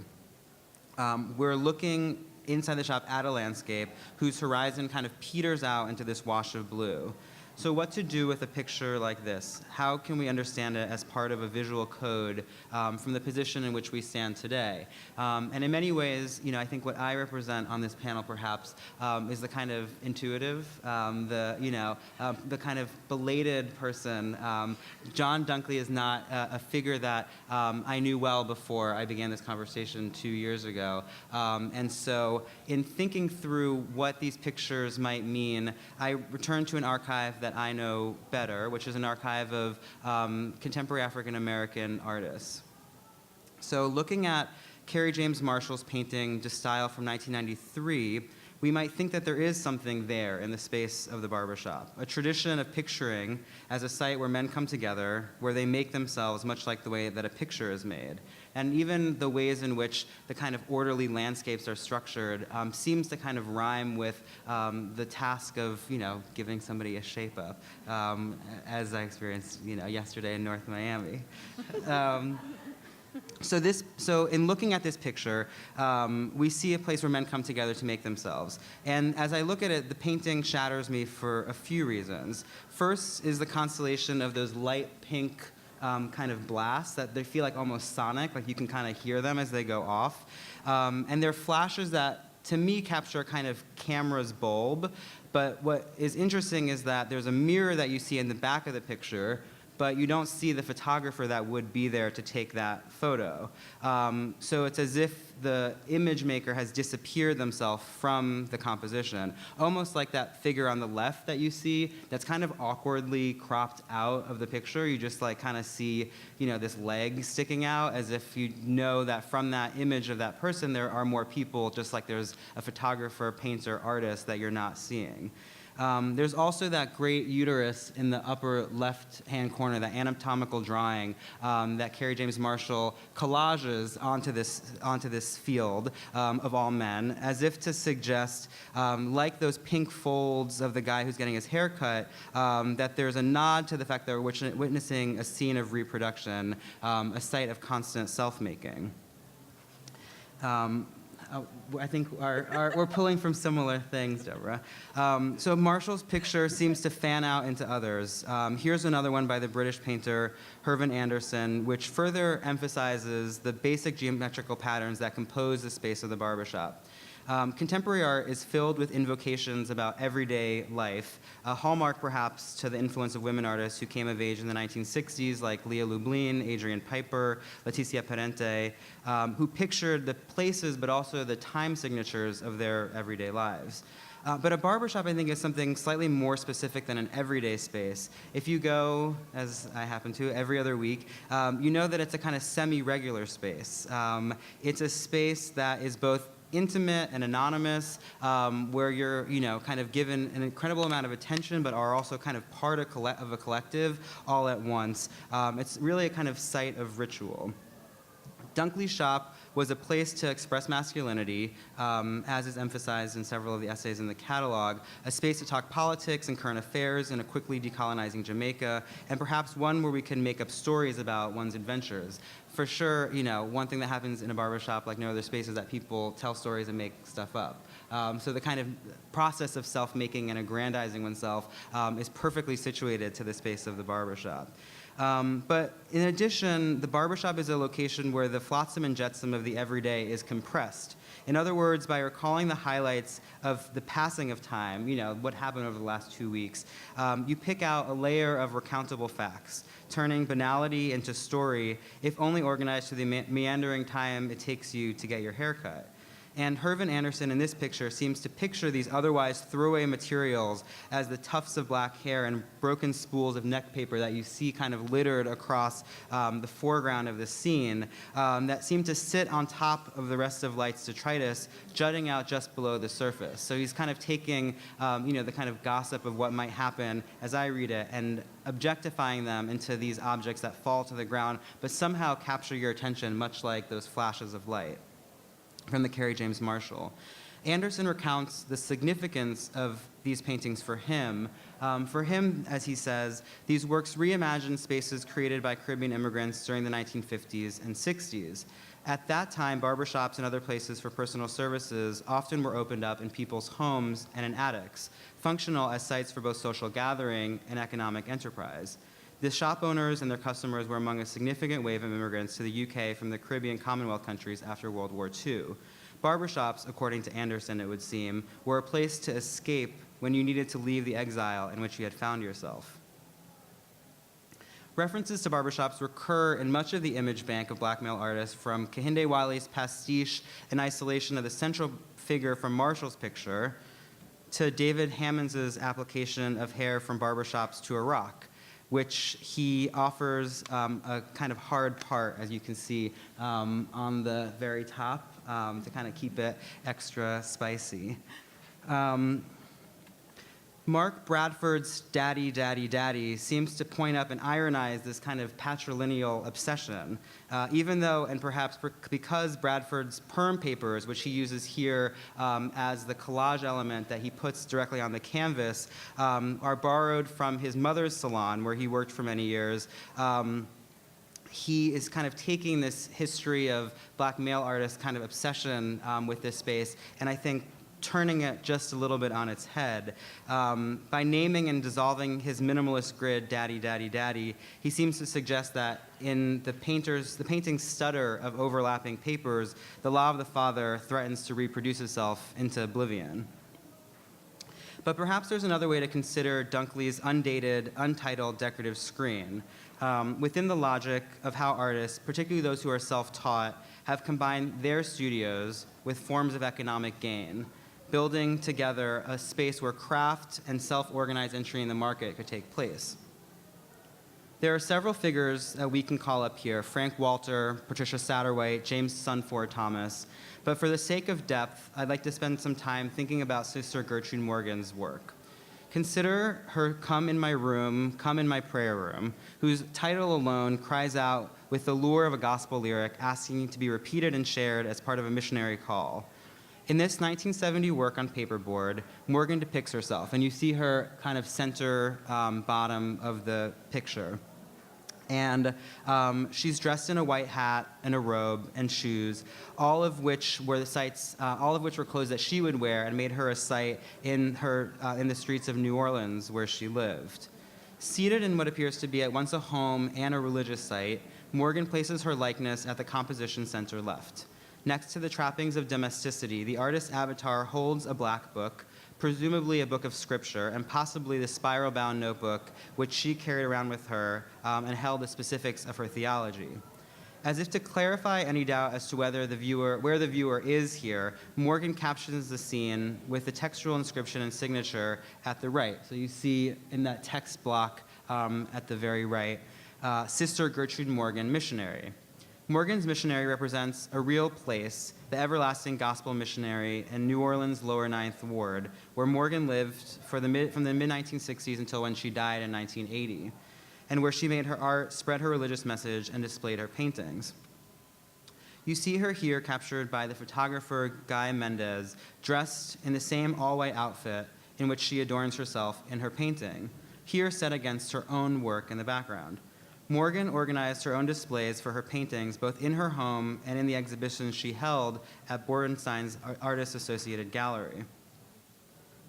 But it was actually her exposure in the New Orleans Jazz and Heritage Festival's outdoor concerts from 1970 to 1974 that expanded the distribution of her artworks into private collections and art institutions, where she revealed the breadth of her exhibition-making vision. In this image of Morgan at Jazz Fest, we see her performing songs, selling paintings, and preaching. You see her in an exhibition space that she's constructed according to her own specifications in a rectilinear wood frame structure with beams, pegboard walls, and doors opening outward, built at her request to protect her from the wind. This new context enabled her to turn the architecture of a small church storefront into a place where she could show her work.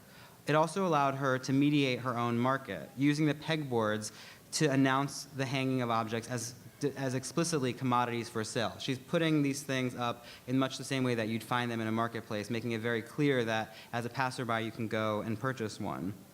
The commercial opportunities that the concerts offered directly affected Morgan's work. She diversified her inventory to include less expensive things like handwritten manuscripts and song lyrics, which sold for $25 a set, and used new supports and products such as embellished LPs and fans like the ones one might find at a Sunday church ceremony.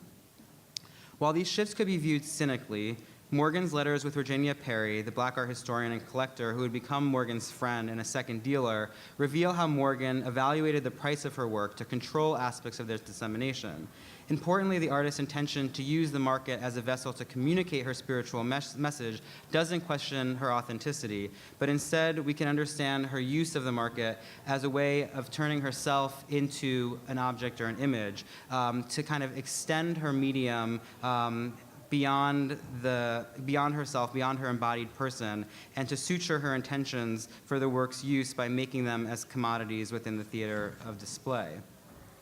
This theatrical storefront, where performance and marketing come together, we can understand within certain critiques of traditional Marxist ideas of the commodity form. Fred Moten articulates this ambivalence of the commodity succinctly. He says, "I don't think commodities are dirty insofar as I'm the descendant of commodities and bear the trace of that commodification in my own flesh. I don't see that I have any standpoint from which to be moralistic about what it means to be a commodity." So commodification for Morgan, like preaching or singing or painting, extended her beyond herself, much like exhibition making would do. Like her incantatory title and the storefront church she turned into a marketplace and exhibition, she reproduced her message to invite the viewer into a sense of spiritual salvation. So I want to ask if we can say the same for Dunkley. Did his trade as a barber and his employment in a photo studio encourage him to construct orderly landscapes that typically lay beyond his viewing position? Did the economic vantage the shop offered and the creative flux of his adjacent studio give him a sense of belonging, or just another mediated space of collective self-making? I'll end with another picture that doesn't quite fit. Dunkley's other untitled, undated work, which also features bright colors. Flowers were important for Dunkley, whose paintings are typically filled with flora and fauna, which, like the gates and the walls I gestured to at the beginning, were constantly depicted to construct a kind of border around the pictures.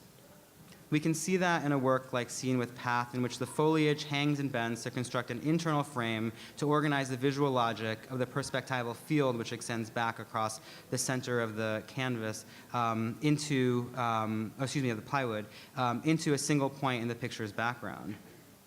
But in this painting, unlike the many others, Dunkley's still life makes the stuff of the decorative border into the subject itself, laying bare the variety of plants he depicts and at times inventing new ones, which he places in a bright yellow pot. It is his only known still life painting, was shown in '38 in all Jamaica art exhibitions at St. George's Church, where it was purchased and remained unseen until the '97 exhibition at the National Gallery, and probably is one of the earliest works in this show. Importantly, the work functions differently than many in the emergence of still life painting as an independent genre, which flourished in the Netherlands in the 1600s. Many of the objects that were pictured at that time were symbolic of religious virtue or various concepts of earthly edification. And the rise of that genre corresponded with the increasing urbanization of Dutch and Flemish society, which brought emphasis on the home and the personal possessions one had there.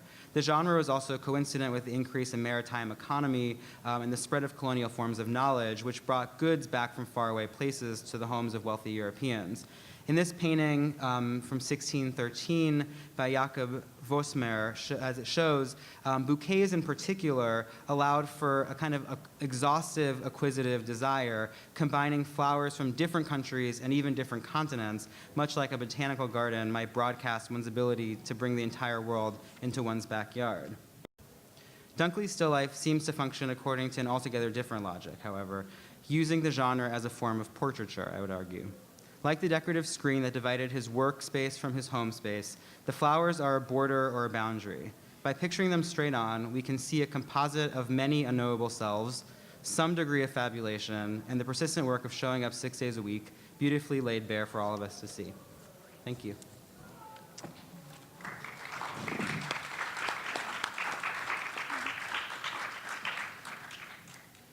Well, I want to start by saying thank you so much for all of your contributions.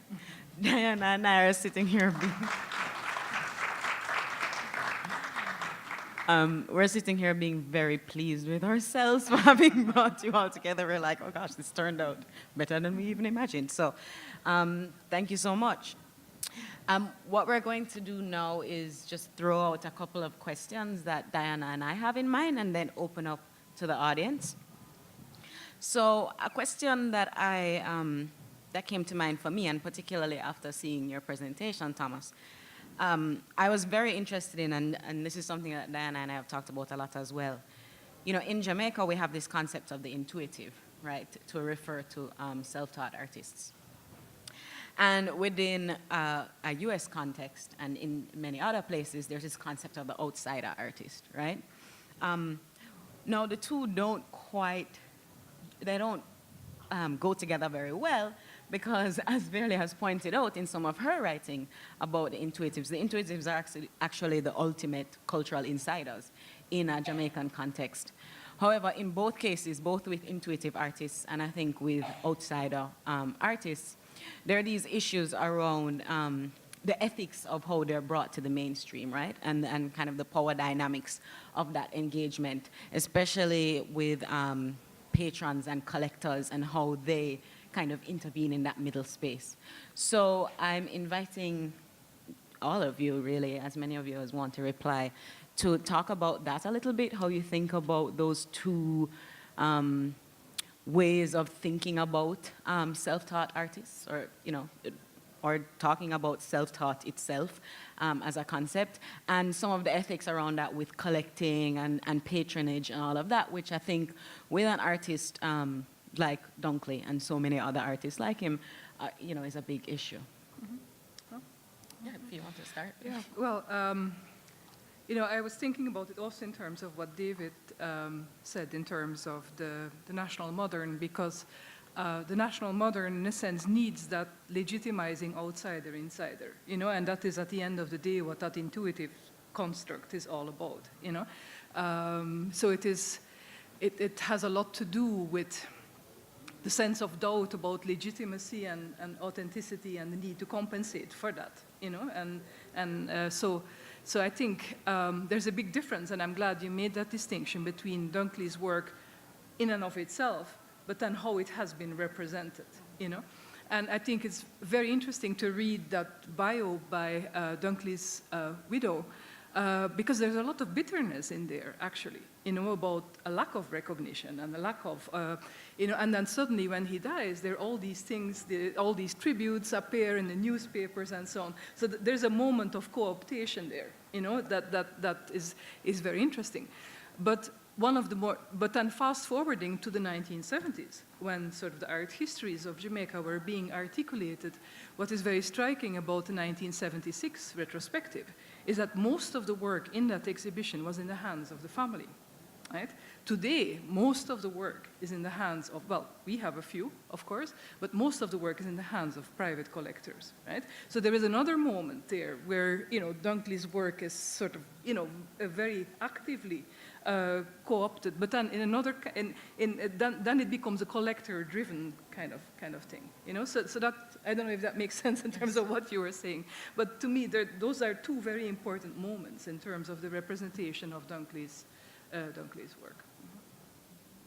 And the question of how it circulates and And how it functions. circulates, how right. it functions and how it's instrumentalized variously in different moments, but I think to different ends, whether tied more economically, more intellectually, more artistically. I think that was sort of an interesting trajectory to start to trace a little bit along those lines.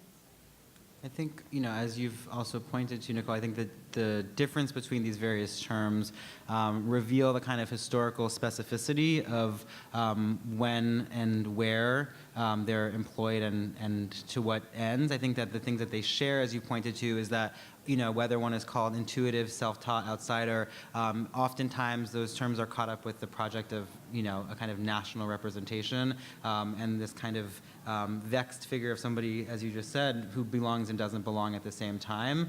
I think what they share, despite some of their differences that you've pointed to, are two things that they're, I think, imagined not to have. One is relationship to the market, and two is a relationship to museums. I think there's a kind of an assumption that, to be outside or intuitive is to work outside of forms of commodification or to work outside of forms of institutionalization. But I think what you see in certainly Sister Gertrude Morgan or in Dunkley's work is actually that during their lifetimes, they were aware and conscious of how their work was being presented in the way that you guys have, in what we do as curators. They were doing that themselves. And oftentimes, those two things are collapsed so that the ways in which you're presenting and displaying your work is the way that you're doing it for direct access to being bought. But ultimately, has many more, it rhymes much more closely with the work of other artists who are shown in spaces like this, and that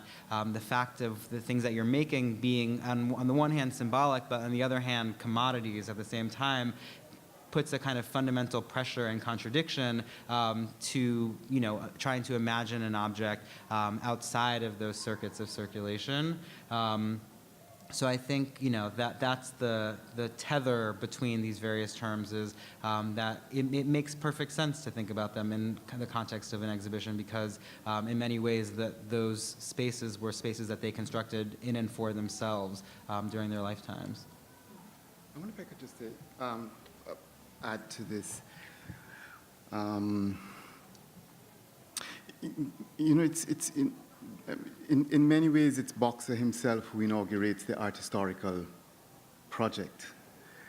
And it's interesting and important to remember that Boxer considered himself an intuitive. Yes. Right? Yes. And so I think it's right to think of that in many ways, intuitive is part, in the Jamaican art historical context, it is a way of narrating the story not of an outsiderness but of an insiderness because it's partly Boxer's story of himself, in his own place, and it's important, I think, to remember that, again, to go back to generations through which I think a lot, that when Boxer enters the Jamaican art historical scene in the 1970s, he is emerging into that space that has come to be shaped and reshaped by a number of artists who are themselves formally trained. I mean, I'm thinking of people like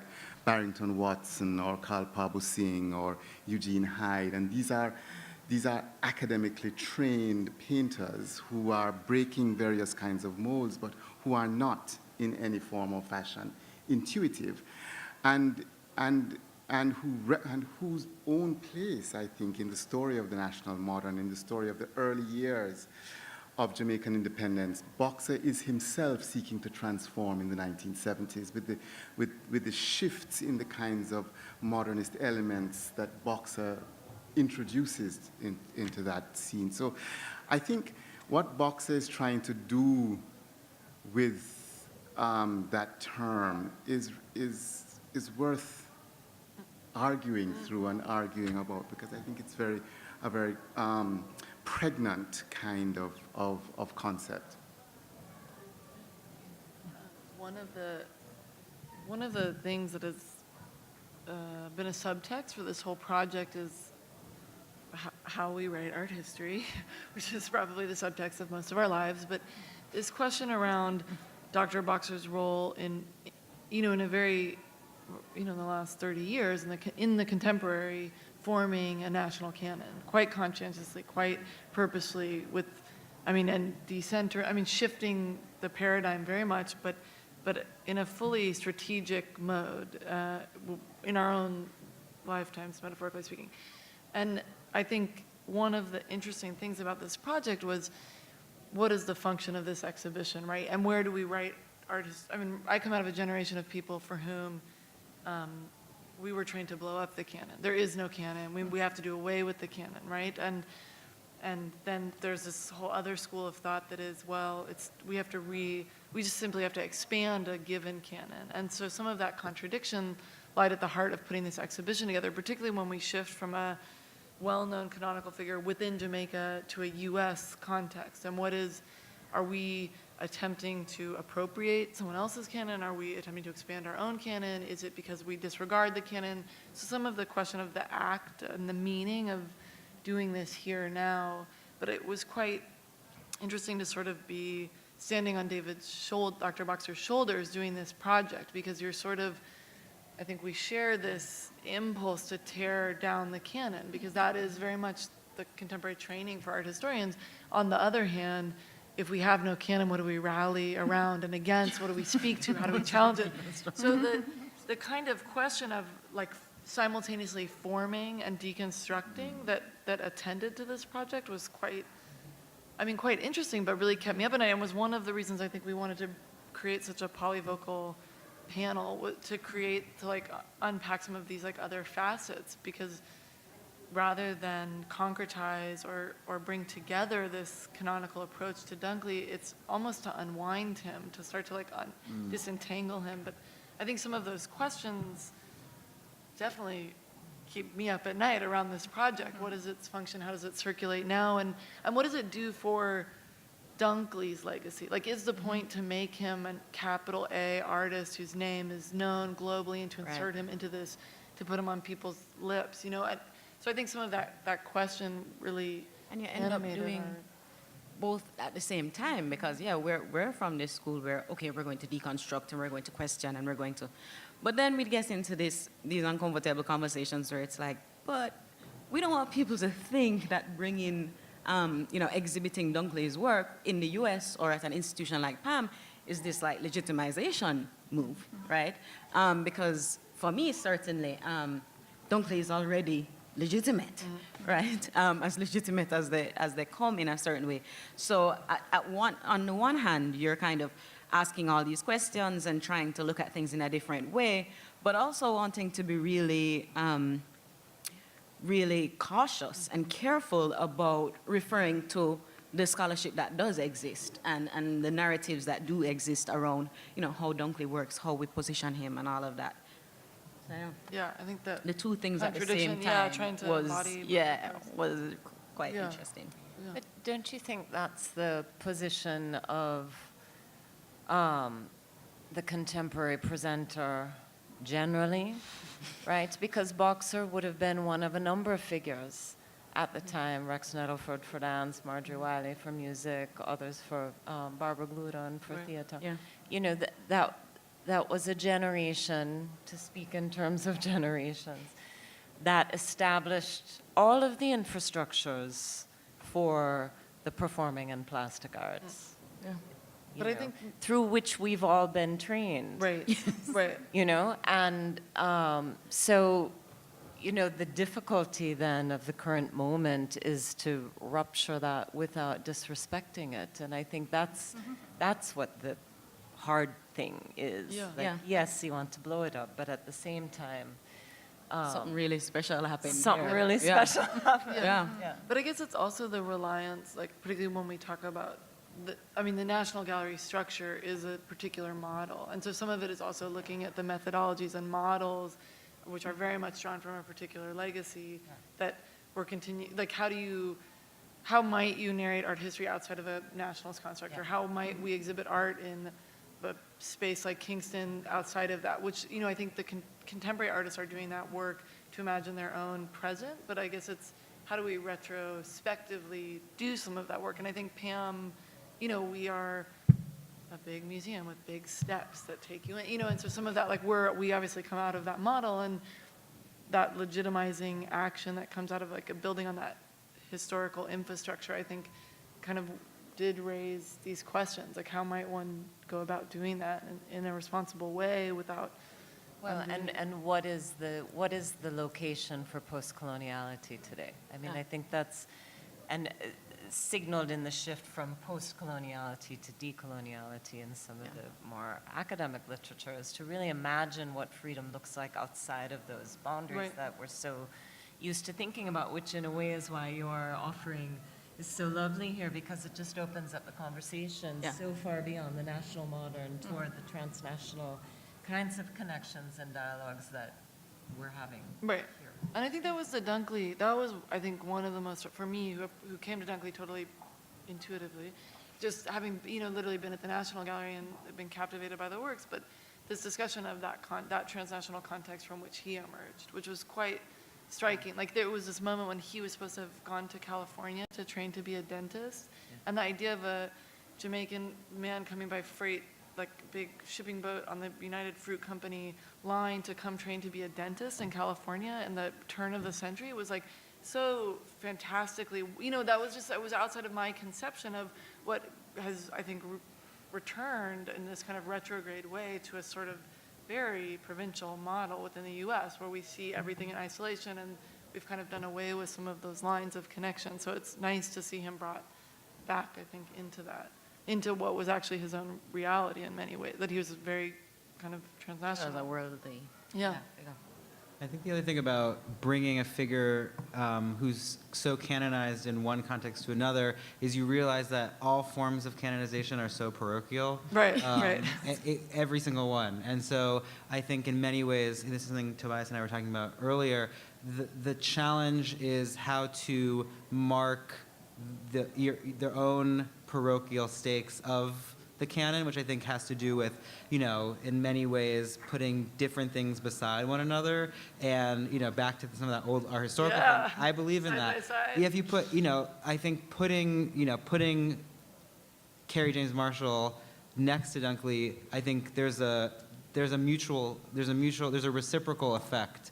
And so I think, it's what you see when you walk through these galleries where you have, and that's the beauty of like a museum, right? Like a museum is this place that doesn't operate according to progressive time. Well, except for the one I work at. But, most museums, most museums, well, and even the one I work at, it's, it's this condensed notion of 150 years that you can experience in an hour. So it's not a model of narration and history telling that relies on necessarily one thing having to come after the other, but lives like the internet does, right? You can just like kind of see it all before you, which I think is true to how, not only history is being told and canons have to be rethought to like say that those things got there for a reason, so we have to say what that reason is, but we can, by putting things next to each other, actually be more specific about what stakes were being named when they were put there. But it's also about what you did, which was to think through somebody from the past. Effectively, Carrie James Marshall as Dunkley, you're making a future comparison versus this kind of always, which I think Dr. Boxer does, is to always look back to a very specific Western art history. And I think that was what felt problematic. But then to kind of imagine, it's the building of one's own lineages, which is what happens here when we allied time, when we allied geography, when we allied the kind of bounded nature of these linear narratives. I think that's when things start to explode and get really interesting in this way. And I think that was some of what could happen, starting to unhinge things a little bit felt exciting. Do we want to take a question from the audience?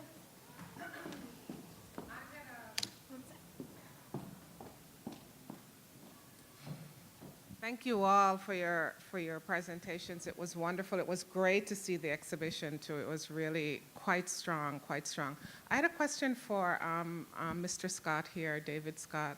And so you talked about John Dunkley being fully formed, arriving fully formed as an artist in your talk, right? Did I not hear this correctly? I'll tell you when you're finished. Okay. And what stunned me about the exhibition, many things stunned me about the exhibition. I ended up in tears talking to this woman here, was the first painting in that exhibition, right? Which was unlike all the others. I mean, I know that you are pulling out ones and you're saying, this one doesn't quite fit, the flowers don't quite fit, but that one is striking, right? Because it doesn't look like any of the others at all. And in it, you see, it's clearly a very early work, right, of Dunkley's. And he is trying to find his way in it, right? He is trying to find a language. He is clearly trying to find out who he is as an artist, right? And I said, wait a minute, what is this, right? Where did this come from? You know, I'd never even thought of a John Dunkley like that. I too thought of him as fully formed, you know? But this points to him not being fully formed at all. And it made me wonder about perhaps all the works that we may never find that he had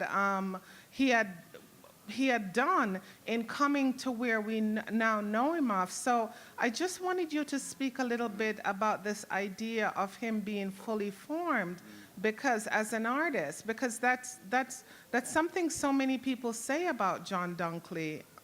I don't want to sound like I'm attacking you. Attacking me? Yeah. No, that's fine. No. You know, just throw it out there. You know, it's so many things that is said about him. Oh my God, look at this genius. You know, he's fully formed. Oh my, wow, where did this come from? But that one painting shows us somebody who is trying to find his way, trying to find his language, you know, not fully formed at all. And as an artist myself, it was like, oh my God, I so appreciated it, because it showed that he was searching in the ways that I see myself searching sometimes. So I wanted, you know.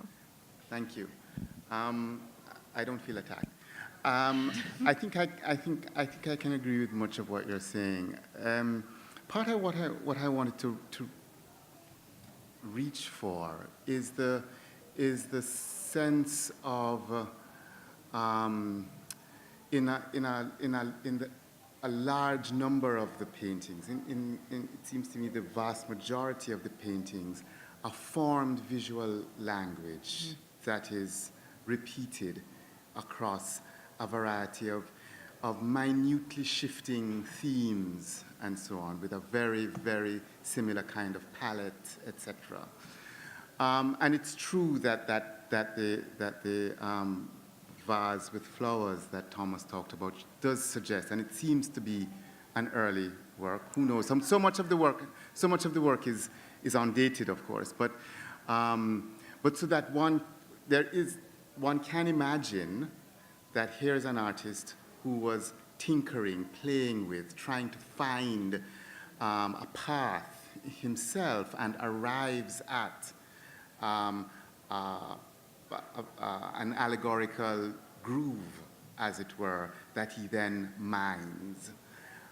We don't know very much about that process. That's all I'm getting at. And that we see, in some sense, in the majority of the paintings, this particular allegorical groove being explored. And what's striking to me, and I didn't know much of the biographical history before the catalog, is that so much of it is produced in this period of time. It's 12 years in which he produces this series of canvases and sculptural work. So one has a sense that there is, that's why the idea of a man who has had a vision, and that there's an interior landscape that he is exploring more so than an exterior landscape that he's trying to represent on the canvas. Oh, it wasn't which one? Oh, the mountains. The mountains. Yes. Yeah. Yeah. Yeah. Which one? I thought the one with the flowers was the first one. With the- Well, it Which depends way on the you go. direction. Huh? Depends on which way go. you're walking. Oh, Might be the last one. Oh, I see. Yeah. Right. Yes. Yeah. But I There are think- these, we had this funny thing where we like, there's many anomalous paint. All of a sudden you're like, oh, all these anomalies. So it's interesting. Yeah, I know or the that- shoes. Yeah. Yeah. Well, Which are I astonishing. know that that Verily has something to say as well, but I wanted to also bring back some of Deborah's points. There's some stuff I have written down here that I really liked from what you were talking about. This idea of a practice of refusal, I really like that, because I also think that we do have to be careful because a lot of it is not dated. And one of the things that I do most love about Dunkley is that he has not made himself legible in some ways. And so, yes, we can say it's possible that, but it's always merely a possibility. We don't know when these works were made or what really informed all of that. So I still want to be very cautious about what may have been an early work and how it was formed and all of these kinds of things, to kind of maintain that ultimate agency that I think Dunkley, I certainly read him as a character who who wanted to hold on to that for himself. But Verily, you also. Yeah, well, it really goes to the same thing in a sense, because looking at the exhibition, I mean, you have an opportunity to look very intently and very intensely at the works. And one of the things that struck me is, the layeredness of the images and how many ghost images there are in many of these paintings. So, and that is why I think, in a sense, the attempts at dating are obsolete, because clearly he worked and worked and worked on some of these paintings over an extended period of time, and we will never know what is underneath, So there is a, a sort of. we're going to send him to MoMA to get x-rayed. I think that actually would be very interesting. So I think there is a sense of process in his work. And I think, for instance, that screen, just what happens in the foreground, is so different from what happens behind it that you sort of almost get a glimpse of that process, of those various layers and how they then sort of disentangle again, So, There's a lot of play. And that process is a public one, right? Because he's taking the pictures as he's making them, he's bringing them out front, Straight out. and people, they're part of a community of people who are looking at them and talking about them as he's physically building them up. So, the advantage of some of the deterioration that we get to see into that, we're seeing into, a kind of active, collective making. If I may add to the comment before I lose my train of thought.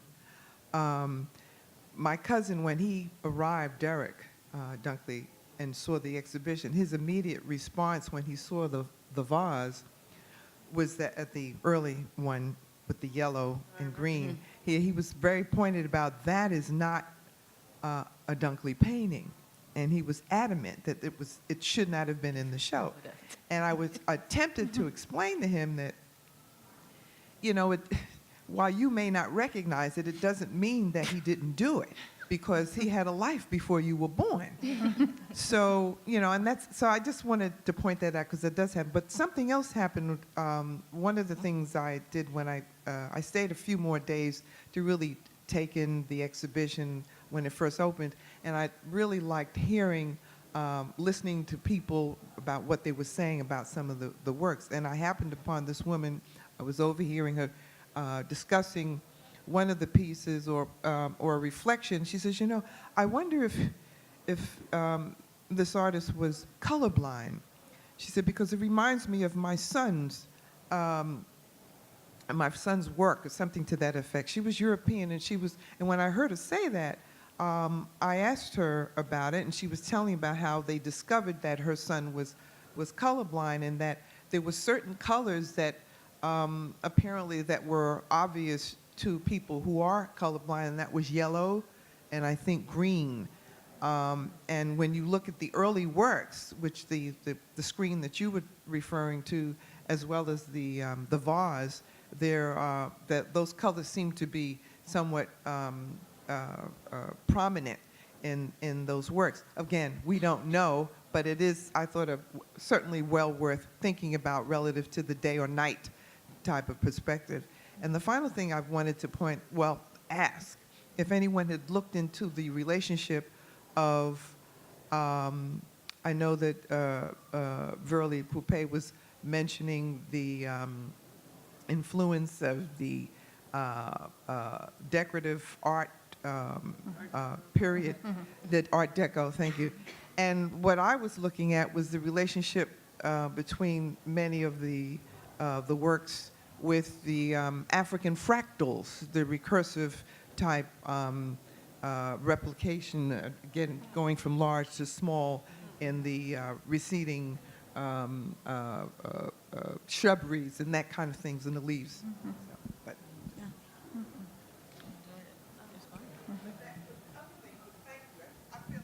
First of all, I wanted to start off with thank you. Sometimes I'm chasing I'm not going to remember what I'm going to say, and then I forget the thank you, each one of you, for the dimensions that you brought to looking at my grandfather's work, John Dunkley's work. It's quite enlightening, and it's something to really reflect upon. So thanks again on behalf of the family.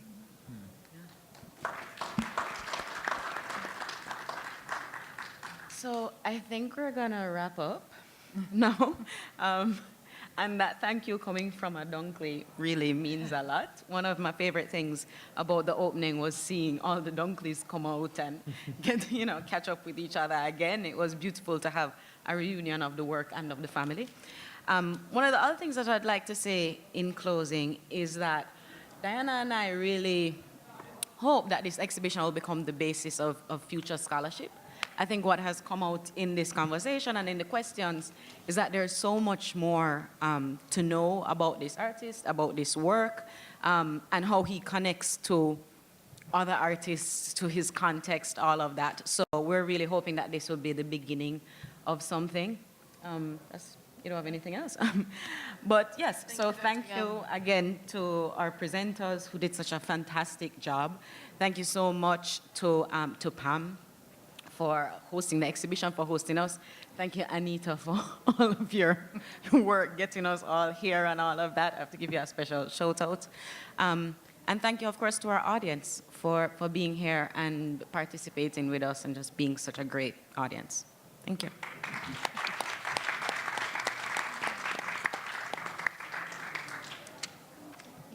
Which thing? No, yeah, I'm coming.